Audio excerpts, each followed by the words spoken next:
Hello दोस्तों, कैसे हैं आप लोग।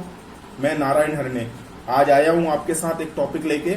Free Tibet movement. जैसे आपको मालूम है कि यूएस सीनेट ने एक बिल पास कर दिया जिसमें तिब्बत एक इंडिपेंडेंट कंट्री माना जाएगा।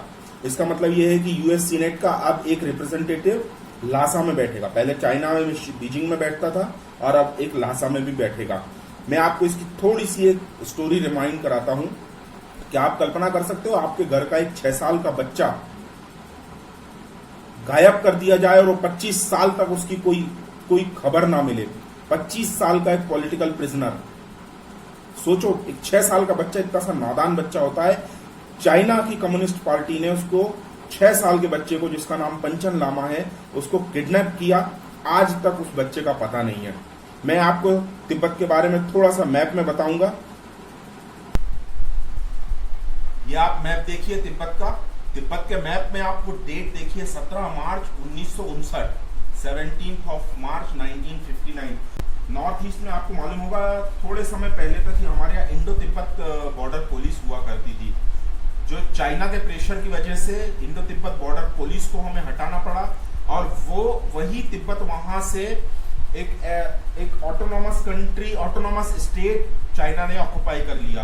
17 मार्च 1959 की ये जो डेट मैं बता रहा हूँ, ये बड़ी ऐतिहासिक महत्व की डेट है। इस दिन तिब्बत के दलाई लामा, जो पवित्र धर्मगुरु हैं, बुद्धिज्म के पवित्र धर्मगुरु माने गए हैं, ये इस दिन यहाँ से इन्होंने एस्केप किया। चाइना की गवर्नमेंट ने इनको बहुत बड़े झांसे में लेके इनको एक तरह से कैद ही करना चाहते थे, कैद ही मारना ही चाहते थे। तो वहां से इन्होंने ये डांस प्रोग्राम के झांसे में ना आके इन्होंने अपने विश्वस्त लोगों के साथ वहां से एस्केप किया और हिमालय की 2 से 3 हफ्ते की कठिन यात्रा करके ये भारत में आ गए। आज भी भारत के शिमला में हिमाचल प्रदेश है, उसकी राजधानी शिमला में इनकी एक्साइल गवर्नमेंट चलती, जिसको तिब्बतन गवर्नमेंट इन एक्साइल बोला जाता है। यहाँ पर देखिए मैंने हैशटैग लिखे हैं जो फ्री तिब्बत मूवमेंट को सपोर्ट करने वाले। ऐसा ही एक मूवमेंट यहाँ चल रहा है हांगकांग में। हांगकांग में चाइना की पुलिस जो एट्रोसिटीज कर रही है, कम्युनिस्ट चाइना की पुलिस, उसमें वहां पे आई कांट ब्रीथ, ये आपको थोड़ा अमेरिका में भी व्हाइट ब्लैक अमेरिकन के लिए तरफ ले जाएगा। आई कांट ब्रीथ वही मूवमेंट यहाँ चाइना की पुलिस कर रही है हांगकांग में। हांगकांग एक ऑटोनॉमस स्टेट थी जिसे ब्रिटेन ने छोड़ा था। तब चाइना ने ये इसको as a democratic country, democratic state, जो भी आप कह लें, इससे माना था।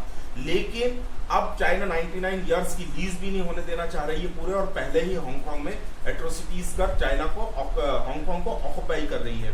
अब यहाँ पर ये एक अलग मूवमेंट चल रहा है चाइना का। वही एक टेंशन ताइवान के साथ चल रहा है। मैं यहाँ से आपसे ये कहना चाहूंगा कि ये सारी जो भी स्टेट है, सारी जो कंट्रीज जो चाइना के एट्रोसिटीज से परेशान है और चाइना की कम्युनिस्ट कंट्री की एरोगेंस से नाराज हैं, वो सारे फ्री तिब्बत मूवमेंट में एक साथ आ सकते हैं।